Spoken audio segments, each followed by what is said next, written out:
Bismillahirrahmanirrahim. Assalamualaikum warahmatullahi wabarakatuh. Alhamdulillahi rabbil alamin. Wa bihi nasta'in ala umuri dunya waddin. Wassalatu wassalamu ala ashrafil anbiya'i wal mursalin wa ala alihi wa ashabihi wa man tabi'ahum bi ihsanin ila yaumiddin. Para alim ulama kami, para imam kami, para orang tua kami yang kami muliakan, tuan-tuan, puan-puan, abang-abang kami, adik-adik kami, alhamdulillah senantiasa kita membasahkan lisan kita memuja, memuji, syukur hadirat Allah Ta'ala atas segala kenikmatan, atas segala kesempatan yang telah Allah berikan kepada kita sampailah umur kita pada detik dan hari ini. Salawat berserta salam kita haturkan pada junjungan alam penutup para nabi, baginda Rasul sallallahu alaihi wasallam, dengan mengucapkan Allahumma shalli ala Muhammad wa ala ali Muhammad. Tuan-tuan, puan-puan yang saya muliakan, semoga tuan-tuan, puan-puan, para orang tua kami, abang-abang kami, adik-adik kami, semoga senantiasa Allah berikan kesehatan, Allah berikan umur yang panjang, dan yang paling penting Allah berikan keberkahan dan keistiqomahan kepada kita semua. Amin ya Allah ya Rabbal Alamin. Setelah beberapa pekan lamanya kita berlibur, insyaallah kita memulai kembali kajian kita dengan tema ibrah dari kisah Ashabul Ukhdud. Ibrah dari kisah Ashabul Ukhdud. Semoga kita harapkan dengan mengkaji kisah ini ghirah semangat kita, ghirah ketauhidan kita dapat meningkat, dan ghirah semangat kita untuk beribadah insyaallah semoga Allah tingkatkan juga. Karena hanya dengan tauhid kepada Allah lah Allah akan menyelamatkan kita dari nerakanya. Karena dengan bertauhid kepada Allah lah Allah akan memberikan ridha-Nya kepada kita. Tuan-tuan, puan-puan yang saya muliakan, tentang Ashabul Ukhdud, tentang kisah ini, kisah Ashabul Ukhdud ini memiliki kisah yang sangat menakjubkan. Saking menakjubkannya, Allah rekam kisah ini, Allah kabarkan tentang kisah ini di hampir satu surah. Terdapat di surah Al-Buruj di juz yang ke-30. Insyaallah anak-anak kita hafal, dan mungkin tuan-tuan juga hafal surah ini. Ashabul Ukhdud artinya adalah penghuni parit yang menyala-nyala. Ashabul Ukhdud artinya penghuni parit yang menyala-nyala. Ada apa dengan hal demikian? Kita bacakan firman Allah terlebih dahulu tentang Ashabul Ukhdud ini yang Allah rekam di surah Al-Buruj. Sebelum Allah mengkisahkan ini, Allah bersumpah 3 kali. Karena Allah ingin menunjukkan kejadian yang dialami oleh Ashabul Ukhdud ini bukan kejadian yang main-main. Dan kita mengetahui sumpah Allah ketika Allah bersumpah atas nama makhluknya, ini menunjukkan ada sesuatu yang sangat agung dan sangat besar. Ada rahasia di balik sumpah tersebut. Apalagi Allah mengulang sumpahnya berkali-kali. Setelah itu Allah mengkisahkan sebuah kisah tentang umat terdahulu. Berarti ada sesuatu yang sangat menakjubkan dalam kisah tersebut. A'udzu billahi minasyaitonir rajim. Bismillahirrahmanirrahim. Was-samaa'i dzaatil buruj wal yawmil maw'ud wa syahidin wa mashhud. Ini 3 sumpah Allah. Yang pertama, was-samaa'i dzaatil buruj, demi langit yang memiliki gugusan-gugusan bintang.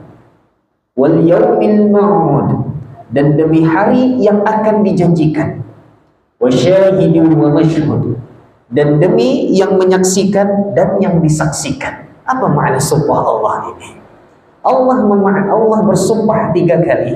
Setelah Allah bersumpah 3 kali ini, barulah Allah mengatakan qutila ashabul ukhdud, celakalah, binasalah orang-orang yang membuat parit yang menyala-nyala.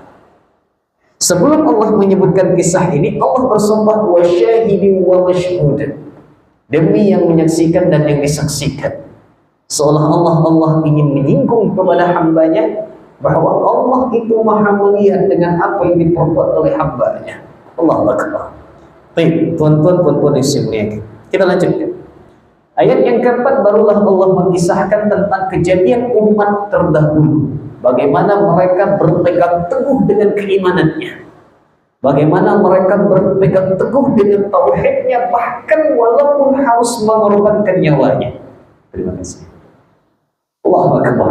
Bahkan harus mengorbankan nyawanya.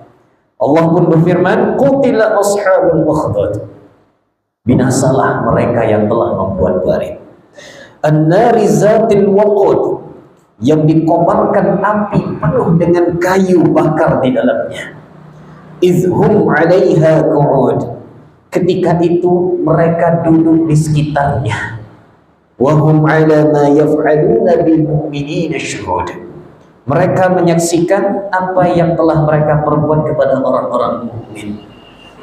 Jadi orang-orang yang zalim ini, subhanallah, merinding saya membaca ayat tersebut. Bayangkan orang-orang mukmin dibakar, mereka menyiksa orang-orang mukmin dalam sebuah parit yang sangat besar. Dikumpulkan kayu bakar yang sangat banyak, kemudian dinyalakan api yang sangat besar berkorban. Allahu Akbar. Kemudian mereka duduk menyaksikan sambil mendengarkan teriakan-teriakan kesakitan orang mukmin yang dibakar di dalamnya. La haula wala quwwata illa billah. Kemudian di ayat selanjutnya, ayat ke-8, Allah pun mengatakan, wa ma naqamu minhum illa an yu'minu billahil azizil hamid. Tidaklah mereka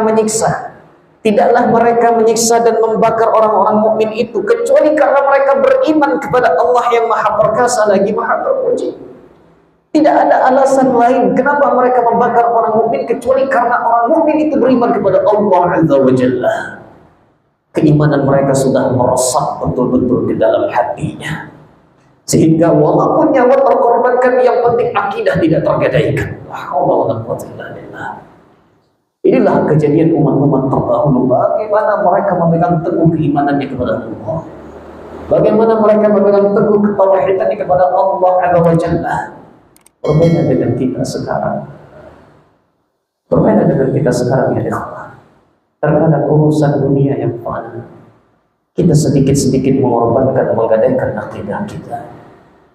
Bahkan tak sedikit di antara kita mungkin yang berbicara juga tak sedikit mempolitisasi syariat. Bukan mensyariatkan politik, tapi mempolitisasi syariat, mempolitisir syariat agar terbebas dari sebuah hukum. La haula wala quwwata illa billah. Kita lanjutkan. Kemudian Allah pun mengagungkan dirinya, allazi lahu mulkus samawati wal ardh wallahu ala kulli syai'in syahid, yang memiliki kerajaan langit dan bumi. Allah menyaksikan segala sesuatu. Lalu Allah mengancam, Allah memberikan ibrah, Allah memberikan peringatan kepada umat setelahnya tentang kejadian ashabul ukhdud ini. Innal ladzina fatanul mu'minina wal mu'minat thumma lam yatubu falahum 'adzabu jahannam wa lahum 'adzabul hariq. Sesungguhnya orang-orang yang menimpakan siksaan kepada orang mukmin laki-laki dan perempuan, namun mereka tidak bertobat kepada Allah, hati-hati. Mereka akan mendapatkan azab jahannam dan mereka akan mendapatkan azab neraka yang membakar. Allah memperingatkan kepada orang-orang zalim, orang-orang yang menyiksa orang-orang mukmin yang beriman kepada Allah dan Rasulnya, baik dari kalangan laki-laki ataupun perempuan. Kalau mereka tidak bertobat dari penyiksaan tersebut, kata Allah Azza wa Jalla, mereka adalah tempat kelak nanti di neraka jahanam. Baik, sekarang kita masuk kepada kisahnya, yang dimana kisah ini sahih, diriwayatkan oleh Imam Bukhari dan Imam Muslim. Bahkan kisah ini diceritakan langsung oleh baginda Rasul sallallahu alaihi wasallam. Baginda Rasul sendiri yang menceritakan kisah ini kepada kita, umatnya. Dan hadis ini diriwayatkan oleh Imam Bukhari dan Imam Muslim tentang bagaimana kisah umat terdahulu, seorang pemuda yang rela nyawanya dikorbankan dengan maslahat umat yang sangat besar. An Suhaib, dari sahabat Suhaib, anna Rasulullah sallallahu alaihi wasallam qala, Rasulullah sallallahu alaihi wasallam bersabda, "Kana malikun fi man kana qablakum wa kana lahu sahirun." Dahulu sebelum kalian ada seorang raja, yang dimana seorang raja ini memiliki tukang sihir. Dari kisah-kisah kerajaan yang dihadapi oleh para nabi dulu, tuan-tuan puan-puan yang saya muliakan, kalau kerajaan ini tidak berlandaskan kepada apa yang ditetapkan oleh Allah Ta'ala, jika kerajaan ini tidak beriman kepada Allah Azza wa Jalla, biasanya tangan kanannya, penasehatnya adalah tukang sihir. Kita lihat Fir'aun, biasanya orang-orang yang dekat dengannya adalah ahli sihir. Namrud, biasanya orang-orang yang dekat dengannya ahli sihir. Oleh karena itu hati-hati. Biasanya dari dulu kisah-kisahnya seorang raja yang zalim, yang tidak menyukai ketetapan Allah dan Rasulnya, yang tidak mentauhidkan Allah Azza wa Jalla, biasanya orang-orang terdekatnya adalah tukang sihir. Kalau di situ tukang sihirnya soal, falam kabir qala lil malik, maka tukang sihir ini ketika sudah berumur tua, sudah berusia lanjut, dia pun berkata kepada raja, "Inni qad kabirtu, fab'ath ilayya ghulaman u'allimhu as-sihra." Wahai rajaku, sungguh usiaku sudah lanjut, aku sudah tua. Tolong kirim seorang anak muda kepadaku agar aku ajarkan ilmu sihir kepadanya. Aku ajarkan ilmu sihir kepadanya. Fab'atha ilaihi ghulaman yu'allimuhu. Kemudian diutuslah seorang pemuda untuk mempelajari ilmu sihir kepada tukang sihir tadi. Fakana fi tariqihi idza salaka rahibun. Suatu hari setelah pemuda ini belajar ilmu sihir, mulai menekuninya, suatu hari pemuda ini berjalan, di tengah jalan dia dihentikan, dia berhenti. Karena kenapa? Ada seorang rahib yang sedang memberikan nasihat. Rahib itu ulama dari kalangan Bani Israel. Jadi kisah ini terjadi di kalangan Bani Israel. Kalau kita ulama, orangnya menyebut Bani Israel menyebutnya rahib ahli ibadah. Faqala ilaihi wasami'a kalamah fa'anjabahu. Kemudian pemuda ini berhenti di tengah jalan sebelum belajar ke sekolah sihirnya tadi bersama tukang sihir tadi. Dia pun berhenti melihat seorang rahib menyampaikan nasihat-nasihat yang sangat indah. Fa'anjabahu, membuat dia takjub, membuat dia takjub. Maka dia duduk sebentar mendengarkan kajian nasihat dari seorang rahib tadi. Kesehariannya begitu terus. Sebelum pergi ke tukang sihir, dia belajar dengan rahib tersebut. Sedikit demi sedikit ketauhidan masuk ke dalam hatinya. Walaupun masih belum 100% mempercayai apa yang dikatakan oleh rahib tadi, tapi sedikit demi sedikit pemuda ini sudah mengenal Allah Azza wa Jalla, mengenal Tuhan yang Maha Esa. Namun karena kebiasaan pemuda ini sering terlambat, gara-gara dia duduk bersama rahib sebelum pergi ke tukang sihir, maka iza atas sahira marra birrahibi wa qa'ada ilaih, fa iza atas sahira darabahu fashaka dzalika ila rahib. Ketika dia pergi ke tukang sihir karena sering terlambat, maka dia sering dipukul oleh tukang sihir tersebut. Maka pada suatu hari, fabainama huwa kadzalik id ata ala dabbatin 'azimatin qad habasatin nas. Pada suatu saat ketika dia dalam perjalanan menuju ke tempat tukang sihir, dia menemukan di sebuah tempat ada seekor hewan besar yang menghalangi jalanan manusia. Ada seekor hewan besar yang menghalangi jalanan manusia. Maka pada hari itu fa'akhadha hajaran. Pemuda ini berkata pada hari itu, a'lamu sahira afdalu am ar-rahibi afdal. Pada hari ini aku akan menentukan mana yang lebih baik, apakah tukang sihir atau rahib tadi hari ini. Fa'akhadha hajaran. Lalu dia mengambil sebuah batu dan dia berdoa kepada Allah. Dia sudah mengenal Allah karena sering mendengar nasihat seorang rahib tadi. Walaupun dia tetap belajar kepada tukang sihir, namun hari ini hari penentuan, karena dia melihat seekor hewan besar menghalangi jalanan manusia, dia pun berkata kepada dirinya, hari ini akan aku tentukan, aku akan memilih salah satu di antaranya. Apakah tukang sihir lebih baik atau seorang rahib itu lebih baik? Maka setelah itu dia ambil sebongkah batu, lalu dia berdoa kepada Allah. Allahumma in kana amru rahibi ahabba ilaika min amri sahir faqtul hadhihi dabbata hatta yamdiyan nas. Ya Allah, apabila perkara rahim itu lebih engkau cintai daripada perkara tukang sihir, maka izinkanlah ya Allah, batu ini akan aku lempar dan matikanlah hewan tersebut sehingga manusia bisa lewat jalan lagi. Maka dia pun melemparkan batu tersebut kepada hewan itu. Atas izin Allah, hewan tersebut mati. Maka sempurnalah keimanannya kepada Allah, sempurnalah keyakinannya kepada Allah Jalla. Luar biasa. Sebenarnya bukti-bukti keimanan ini sudah kita rasakan sebelum-sebelumnya. Mungkin dalam ketika kita ada masalah, tiba-tiba kita berdoa, tiba-tiba Allah berikan solusinya. Cuma terkadang kita mudah lupa, Pak. Terkadang kita mudah lupa. Terkadang dengan munculnya masalah yang banyak, kita lupa dengan nikmat yang sangat banyak lagi yang Allah berikan. Contoh misalnya Nabi Ayyub alaihi salam. Ketika ada seseorang yang berkata, wahai Nabi Ayyub, bukankah engkau seorang nabi? Bukankah doamu diijabah oleh Allah Azza wa Jalla? Berdoalah kepada Allah, minta kesembuhan kepada Allah. Apa kata Nabi Ayyub alaihissalam?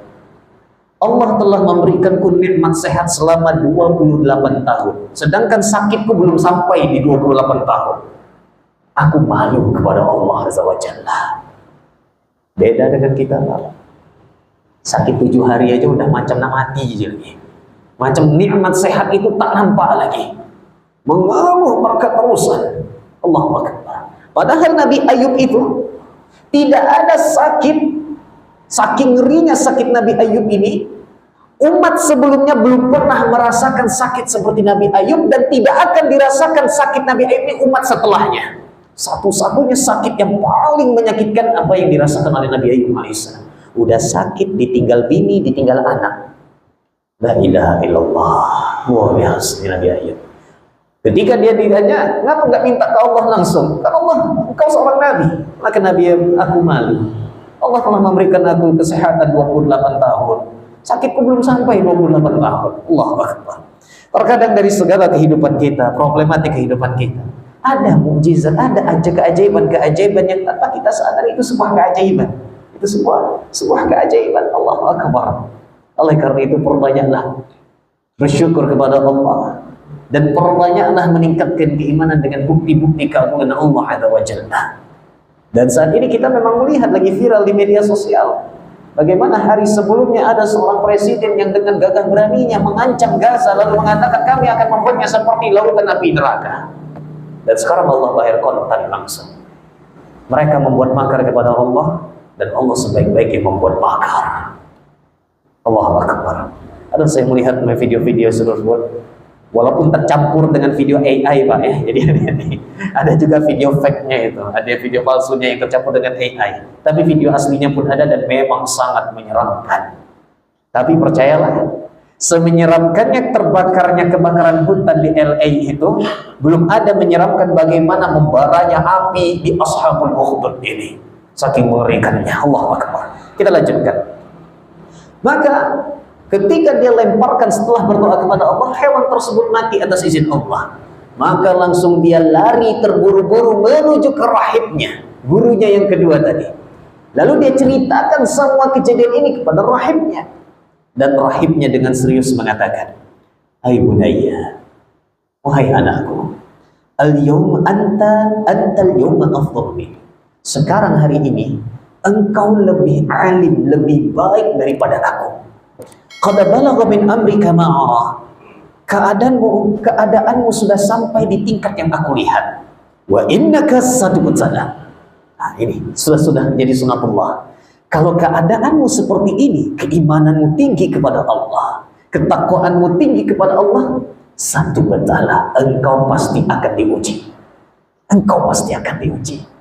Jadi tuan-tuan puan-puan yang saya muliakan, kalau ada yang bercita-cita hidup aman, damai, sentosa, tidak ada ujian, hati-hati.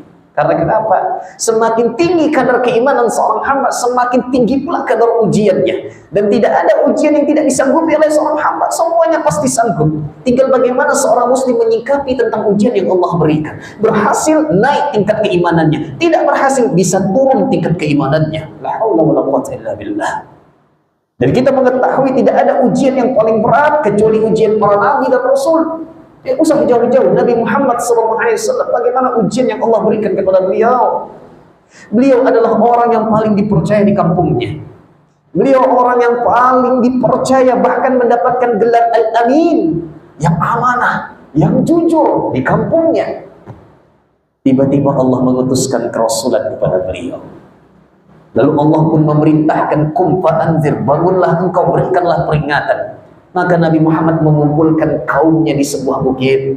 Lalu Nabi Muhammad berkata, wahai kaumku, kalau aku mengkabarkan kepada kalian, sebelum itu, wahai kaumku, bagaimana menurut kalian tentang diriku? Maka kaumnya sepakat mengatakan, ya Muhammad, tidaklah kami melihat kepada engkau kecuali kebaikan yang sangat banyak. Engkau adalah orang yang paling baik, engkau orang yang jujur, engkau yang amanah, bahkan kami berikan engkau gelar Al-Amin, saking amanahnya. Dan keamanan inilah yang membuat Khadijah maju. Allahu Akbar. Luar biasa. Maka Nabi Muhammad pun bertanya lagi, wahai kaumku, kalau aku kabarkan kepada kalian, ada seekor domba, dalam riwayat lain seekor kambing, dalam riwayat lain lagi seekor unta, di balik bukit itu, apakah kalian percaya?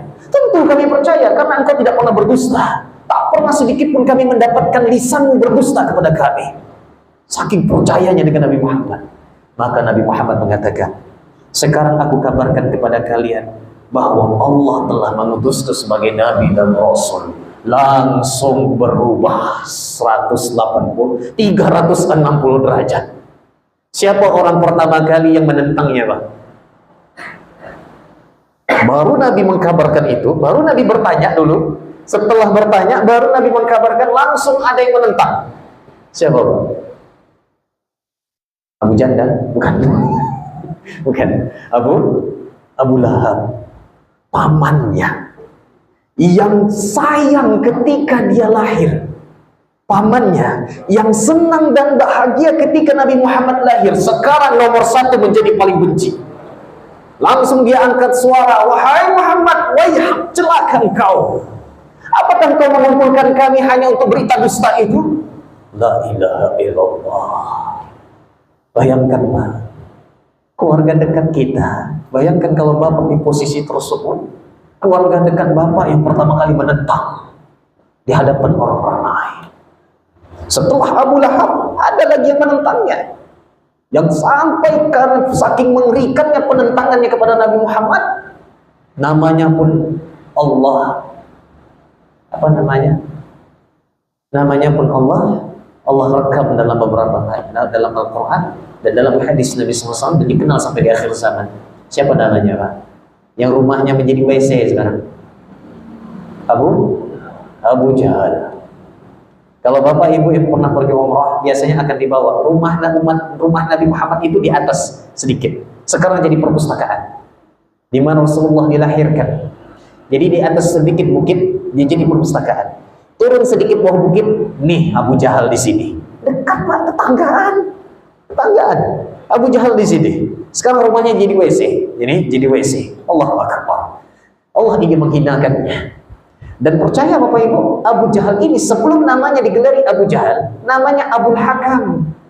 Hakam itu artinya bijaksana.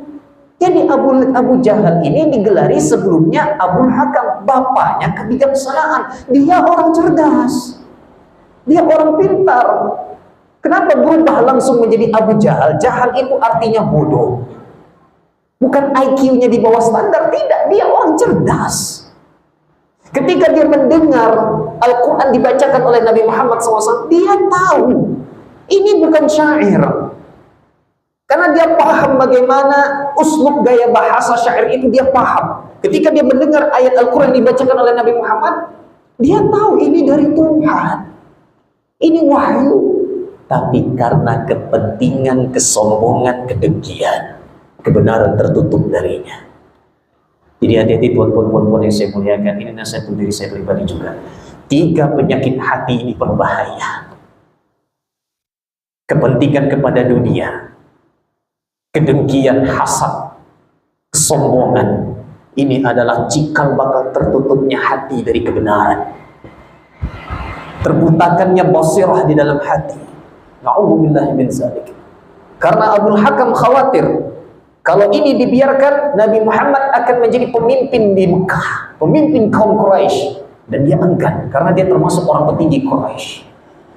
Bukan hanya Abul Hakam, Umayyah ibn Khalaf, salah seorang di antara yang mati pertama di perang Badar setelah Abu Jahal, Umayyah ibn Khalaf. Umayyah ibn Khalaf ini, dia adalah ahli syair. Semua syair dia paham. Bahkan dia tahu ilmu perdukunan. Akhirnya suatu hari dia menyebarkan di tengah-tengah masyarakat, wahai kaumku, jangan engkau mendengar Al-Quran yang dibawa oleh Muhammad, karena sekali saja engkau mendengarnya, engkau akan tersihir. Akhirnya suatu hari Umayyah bin Khalaf ini penasaran, ingin mendengarnya. Dia mengatakan itu tapi belum pernah mendengar. Akhirnya Umayyah bin Khalaf ini penasaran.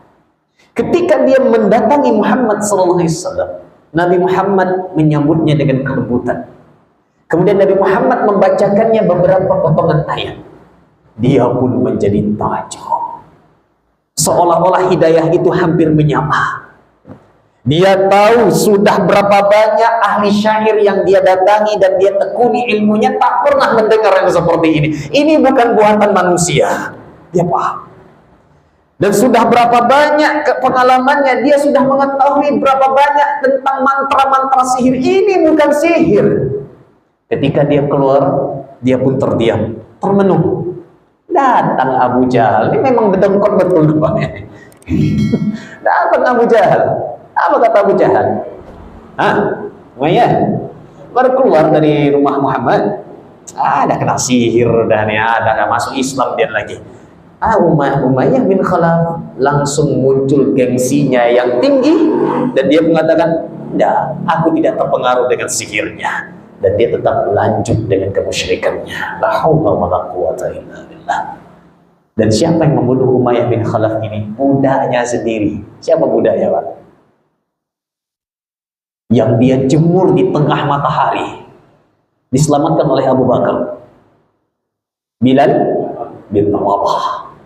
Datang Bilal ketika berhadapan dengan Umayyah di perang Badar, maka Bilal pun menancapkan pedangnya kepada Umayyah bin Khalaf. Ketika itu Umayyah bin Khalaf ketakutan karena dia tahu barisan Muhammad itu benar. Tapi karena kegengsiannya dan dia termasuk petinggi-petinggi Quraisy, sudah direndahkan oleh Abu Jahal, dia enggan. Maka naiklah gengsinya, lalu dia perangi di tempat yang sama. Ketika Abu Jahal sudah terbunuh, maka dia mengatakan, mundur, mundur. Tak sempat dia untuk mundur, datang Bilal bin Rabah menerjangnya. Allahu Akbar. Inilah kehinaan yang Allah berikan. Tapi bukan itu yang kita pahamkan. Bagaimana ujian Nabi Muhammad SAW menghadapi ujian yang sangat berat. Kita lanjutkan kisahnya. Maka kata rahib ini, engkau pasti akan diuji. Kana al-ghulamu yubri'ul akmaha wal ab'asa wa yudawi an-nasa min sa'iril adwa. Terus berlalunya waktu, pemuda ini banyak membantu masyarakat. Dan salah satu keajaiban yang Allah berikan, karamah yang Allah berikan kepada pemuda ini, karena pemuda ini saking kuatnya tauhidnya kepada Allah, saking tingginya ibadahnya kepada Allah, saking tawaduknya, ikhlasnya hatinya kepada Allah, Allah naikkan pemuda ini di usia mudanya menjadi wali Allah. Dan Allah berikan karamah kepadanya. Apa karamahnya? Di sini Nabi mengatakan, anak itu dapat menyembuhkan atas izin Allah orang yang buta, orang yang berpenyakit kulit, dan ia pun dapat mengobati berbagai macam penyakit yang ada. Dan tentu masyarakatnya senang dengan hal yang seperti ini. Pengobatan gratis dijamin sembuh, siapa yang tak mau? Pengobatan gratis dijamin sembuh, siapa yang tak nak? Tapi luar biasanya pemuda ini, dia menyusupkan, sembari dia berdakwah kepada masyarakatnya, sehingga masyarakatnya sudah mengenal Allah dari dakwah pemuda tersebut, tetapi belum sepenuhnya beriman. Masih ragu. Karena kenapa? Mereka dikuasai oleh seorang raja yang zalim yang mengaku sebagai Tuhan. La ilaha illallah. Yang mengaku sebagai Tuhan. Kemudian pemuda ini, fasami'a jalisunil malik. Kabar tentang kehebatan pemuda ini terdengarlah sampai ke telinga Jalisul Malik, sahabat raja. Yang dimana sahabat raja ini buta. Kana qad amiyah. Dia ini orang buta. Akhirnya sahabat raja ini ingin menemui pemuda ini, mana tahu bisa diobati. Fa'atahu bihadaya katsirah, sambil membawa hadiah yang sangat banyak. Faqal, ketika sudah bertemu dengan pemuda ini, sahabat raja berkata, "Ma hahuna laka ajma'in anta syafataini." Wahai pemuda, nih, hadiah yang banyak berada di belakangku ini akan menjadi milikmu jika engkau bisa menyembuhkanku. Apa jawaban pemuda ini? Luar biasa. Inilah ashfi ahadan. Wahai Tuhan, aku ini gak bisa menyembuhkan semua orang. Innama yashfi Allah. Allah lah yang menyembuhkannya. Fa in anta amanta billah da'awtu Allah fashafaka. Kalau engkau beriman dengan Allah, aku akan berdoa kepada Allah agar Allah memberikan kesembuhan kepadamu. Fa'amana billah fasyafahu Allah. Kemudian sahabat raja ini beriman dan Allah pun memberikan kesembuhan kepada kebutaannya. Dia dapat melihat lagi. Dan tentu sahabat raja ini masuk ke dalam Islam, masuk ke dalam keimanan. Mungkin niatnya karena ingin disembuhkan, tetapi karena melihat keajaiban yang luar biasa ini, keimanannya meresap ke dalam hatinya. Sehingga dia belajar kepada pemuda ini beberapa hari dan setelah itu pulang. Setelah pulang, fa'atal malika fajalasa ilaihi kama kana yajlis. Lalu dia kembali ke pangkuan raja, duduk di sebelah raja sebagai sahabat raja.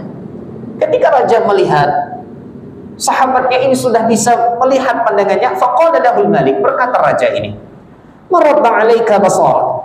Siapa yang sudah mengembalikan pandanganmu? Siapa yang sudah mengembalikan agar engkau bisa dapat melihat?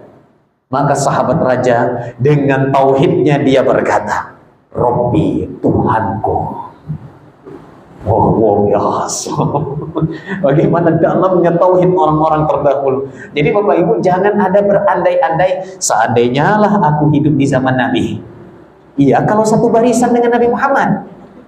Kalau satu barisan dengan Abu Jahal, gimana? Bahaya juga. La ilaha illallah. Karena yang dihadapi oleh sahabat dulu belum lebih berat dibanding apa yang dihadapi oleh sahabat dulu, sangat berat dibanding yang dihadapi kita sekarang. Bayangkan, datang seseorang mengkritik kebiasaan kita dari nenek moyang dulu, mengkoreksi apa yang kita yakini dari nenek moyang kita dulu. Bahkan mungkin muncul hasutan dalam hati, ini orang menyalahkan keyakinan saya dan keyakinan orang tua saya. Berarti orang tua saya salah selama ini.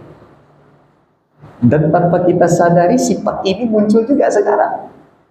Datang ada orang mengkoreksi tata cara sholat. Tata cara sholatnya memang salah. Memang salah. Tapi ketika dikoreksi dia mengatakan, berarti selama ini sholat saya tak terima. Ini ajaran bapak-bapak saya nih. Berarti sholat bapak saya tak terima juga sekarang nih.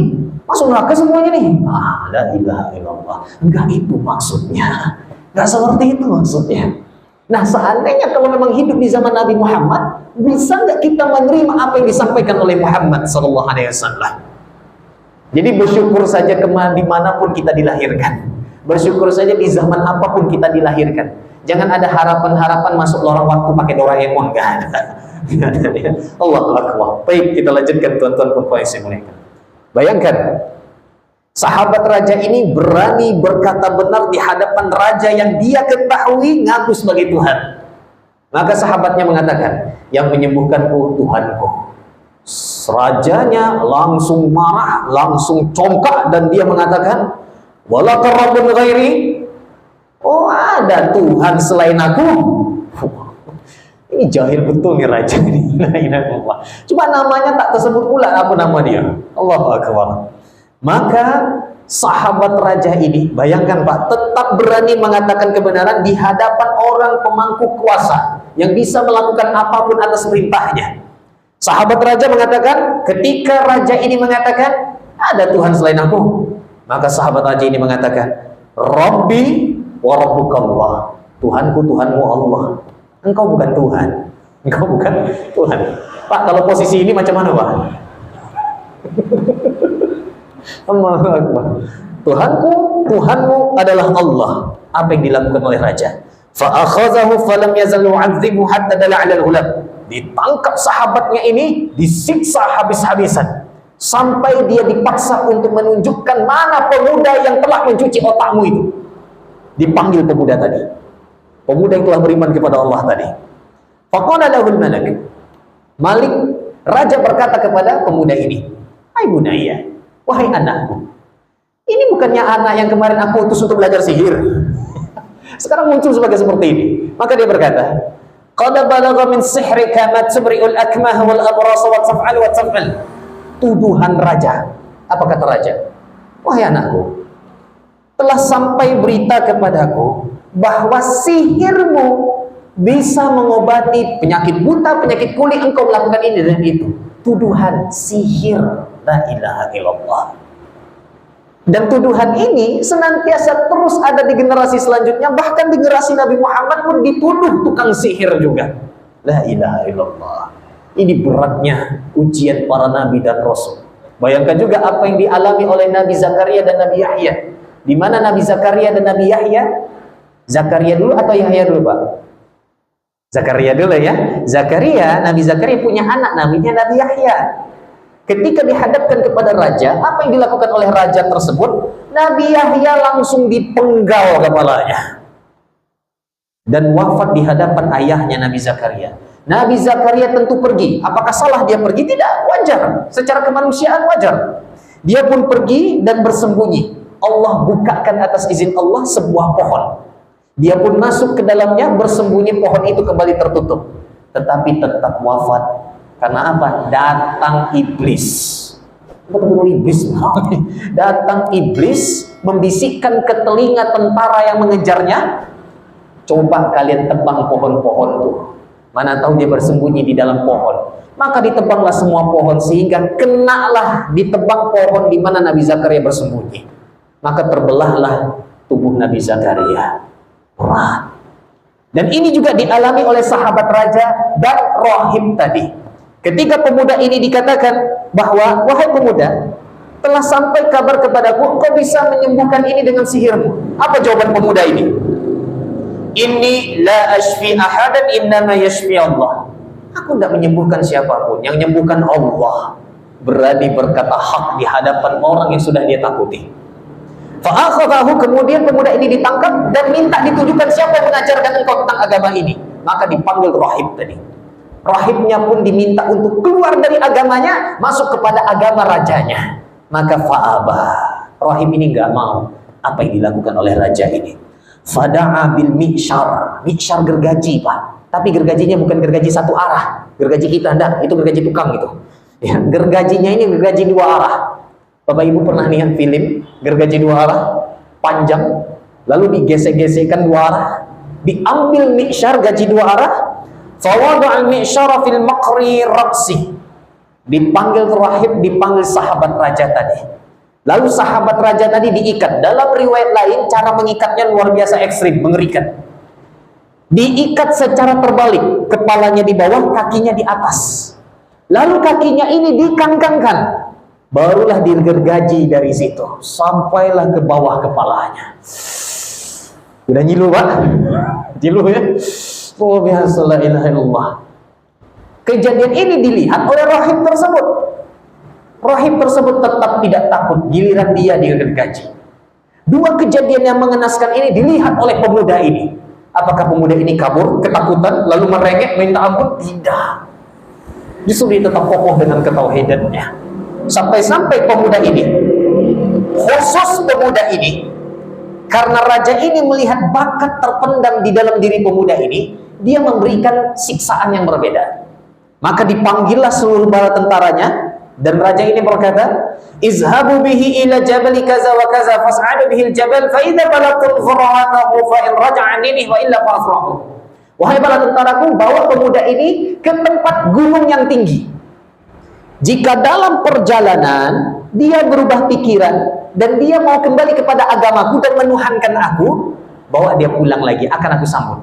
Tapi kalau tidak, lemparkan dia dari atas gunung. Ketika pemuda itu dibawa sampai ke gunung, pemuda ini berdoa. Ini doa yang Bapak Ibu bisa amalkan ketika Bapak Ibu dizolimi oleh orang lain.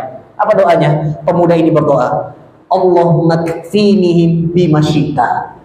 Allahumma kfinihim bima syi'ta. Sekali lagi, Allahumma kfinihim bima syi'ta. Artinya adalah, ya Allah, cukupilah aku dari tindakan mereka dengan kehendak-Mu. Maksudnya, ya Allah, lindungi aku dari kejahatan, kezaliman mereka dan balaslah sesuai dengan kehendak-Mu.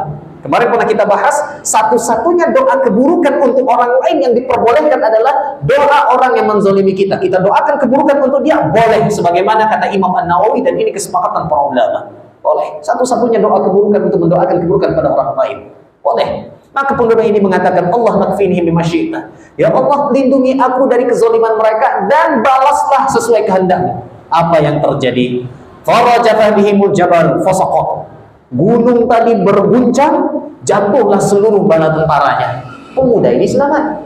Cuma masalahnya, setelah pemuda ini selamat, wajah ayam si ilal malik, balik dia nemui raja lagi. Kalau Bapak macam mana? Ini tentara udah mati semua nih. Kalau saya kabur, Pak. Pemuda ini balik ke raja, nemui raja kembali. Ada hikmahnya, nanti saya sampaikan. Lalu sampai di hadapan raja, raja ini heran. Mafa'ala ashabuk, mana bala tentara aku tadi? Maka pemuda ini mengatakan, kafanihim Allah, Allah telah melindungiku. Maka raja ini makin marah, dikumpulkannya lagi para tentara lagi, kemudian ditangkap pemuda itu dan diperintahkan, wahai para tentaraku, bawa nih pemuda masuk ke dalam kurkurin sampan, bawa dia ke tengah laut. Jika dalam perjalanan dia berubah pikiran, balikkan dia kepadaku, jika tidak, tenggelamkan. Akhirnya dibawalah pemuda ini sampai ke tengah laut. Di tengah laut dia berdoa dengan doa yang sama, Allahumma kfinihim bima syi'ta. Ya Allah, cukupkan kezaliman mereka dariku dan balaslah sesuai kehendak-Mu. Apa yang terjadi? Dalam riwayat lain, ada seekor ikan menabrak kapal mereka, terbaliklah kapal mereka. Ternyata semua bala tentaranya tak ada pandai berenang. Tenggelam semuanya. Ya, tenggelam semuanya. Sisa pemuda tadi. Akhirnya pemuda ini balik lagi ke raja. Ya, balik lagi ke raja. Karena dia punya firasat, dan dia punya keinginan. Apa keinginannya? Mana tahu kalau dia pulang lagi ke raja, raja bisa berpikir kejadian ini atas kehendak Allah, sehingga raja bisa beriman. Tapi ternyata yang diinginkan pemuda ini lain pula hasilnya. Raja ini semakin sombong dan semakin marah. Hanya dia pun bingung, lah, ini anak muda balik lagi, mana bala tentaraku yang lain? Maka pemuda ini berkata untuk terakhir kalinya. Apa kata pemuda ini? Innaka lasta biqatili. Wahai raja, engkau tidak bisa membunuhku. Hatta taf'ala ma amuruka bih. Sampai engkau melakukan syarat yang aku perintahkan. Wa ma huwa? Kata raja ini, apa syaratnya? Maka dia mengatakan, tajma'un nasa fi sa'idin wahidin. Kumpulkan semua rakyatmu, kumpulkan semua masyarakatmu dalam satu tempat. Kemudian ikatlah aku di sebuah tiang. Ambillah busur dari panah busurku, ambil busur panahku, arahkan ke dadaku, ucapkan Bismillah birabbil ghulam. Kalau engkau ingin membunuhku, seperti itu. Ambil panahku, ikat, kumpulkan rakyatmu semuanya dalam satu tempat tanah lapang. Kemudian ketika engkau memanahku, ucapkan Bismillah birabbil ghulam. Allahu akbar. Bismillah rabbil ghulam. Kemudian ketika itu dilakukan oleh raja, dikumpulkan semua rakyatnya. Kita garis bawahi tadi sebelum kita sampaikan, rakyatnya ini sudah hampir beriman. Karena kenapa? Pemuda ini punya nama yang cantik di tengah-tengah masyarakat. Status sosialnya sangat bagus. Karena suka membantu masyarakat. Apalagi dakwahnya pun diterima. Hanya saja masih ada keraguan karena dipimpin oleh raja yang zalim. Kemudian setelah terjadi, dipanahlah pemuda ini. Lalu diteriakkan Bismillah rabbil ghulam. Pas kena pelipisnya, wafatlah pemuda ini. Apa yang terjadi? Apakah raja merasa menang? Tidak. Berteriak semua rakyatnya, amanna birabbil ghulam, amanna birabbil ghulam, amanna birabbil ghulam. Kami beriman dengan Tuhannya pemuda ini. Makin lain si raja. Kami beriman dengan Tuhan pemuda ini. Semua rakyat raja tersebut beriman kepada Allah dengan keimanan yang merosot di dalam hatinya. Karena kenapa? Mereka sudah kenal dengan pemuda ini. Mereka juga sudah dengar desas-desus kejadian antara pemuda dengan raja ini. Dibawa ke atas gunung tak mati, dibawa ke lautan Allah selamatkan. Semua kekuasaan Allah telah mereka dapatkan. Sudah mereka saksikan, sudah mereka dengarkan. Mereka beriman dengan keimanan yang penuh. Apakah membuat raja ini takluk, membuat raja ini bersedih, membuat raja ini kalah dan lain sebagainya? Tidak, raja ini semakin congkak, semakin sombong. Dia perintahkan seluruh bala tentaranya menggali parit yang sangat besar. Kumpulkan semua kayu bakar yang sangat banyak, nyalakan apinya yang sangat membara. Sehingga daerah tersebut terkenal dengan warna yang sangat merahnya, saking membaranya. Lalu raja ini berkata kepada rakyatnya, "Malam yarji'an dini fa'ahmuhu fiha." Siapa yang gak mau kembali kepada agama sebelumnya, terjunkan, campakkan diri ke dalam parit tadi.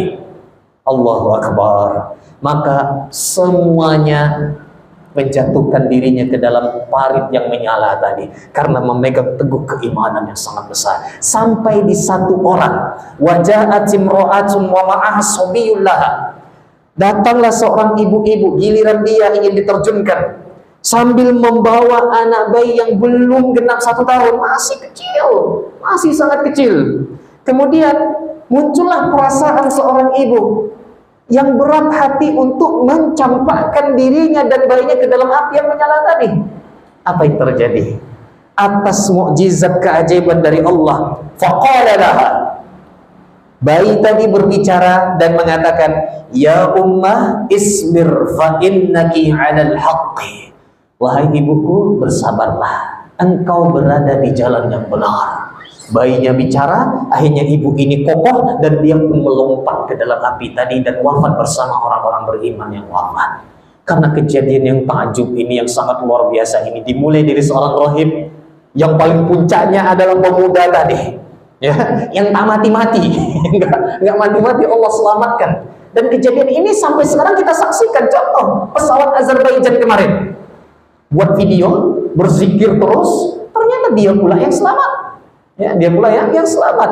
Padahal pesawat itu, keselamatannya itu luar biasa. Ya, sekian persen saja. Jatuh sampai meledak, berapi pula. Dia selamat dengan luka-luka kecil. Allahu Akbar. Keajaiban Allah itu ada sampai sekarang. Jadi kisah-kisah ini bukan kisah pengantar tidur, tidak. Kisah yang Allah kisahkan dalam Al-Quran, Allah rekam dalam Al-Quran, lalu dikisahkan oleh Nabi Muhammad untuk kita. Dan kisah ini nyata. Memang tidak terlalu detail. Kalau terlalu detail luar biasa. Ya, memang ada kisah-kisah yang Allah kisahkan secara umum saja agar diambil ibrahnya, Insya Allah Sabtu depan, jika tidak ada halangan, kita akan mengambil tema kisah Barsisa. Kalau ini kisah yang memegang tauhid kepada Allah, kalau kisah Barsisa itu kisah ahli ibadah wafat dalam kekufuran kepada Allah. Dia ahli ibadah di awalnya, sempat istiqomah dengan istiqomah yang tinggi, tapi ternyata dia wafat dengan berbuat kekufuran kepada Allah Subhanahu. Pada akhirnya pemuda ini wafat, kemudian rakyat raja ini pun wafat, dibakar di dalam parit yang sangat panas dan sangat kencang apinya, berkobar membara apinya dengan membawa ketauhidan. Hikmahnya adalah peganglah tauhid itu dengan sekuat-kuatnya. Apapun yang menerpa kita ujian tauhid tersebut, insya Allah, ibarat bahasa kita, semua dunia semua. Nah, itu bahasa kita. Ucapan ini terkadang diucapkan pas lagi kena masalahnya. Pernah kita sebutkan. Tapi kalau sudah megang duit segepok, ada nggak tuh ucap dunia semua? Insya Allah masih ada ya, dunia semua, dunia semua. Allahu Akbar. Ini kisah yang betul-betul sangat luar biasa. Insya Allah jika tidak ada halangan, kita akan membahas kisah selanjutnya, itu kisah Barsisa. Dan kisah 3 pengembara yang dimana masuk surga karena seekor lalat dan masuk neraka karena seekor lalat, gara-gara mengkorbankan tauhid, dan penyebabnya gara-gara juga kokoh memegang tauhid kepada Allah Azza wa Jalla.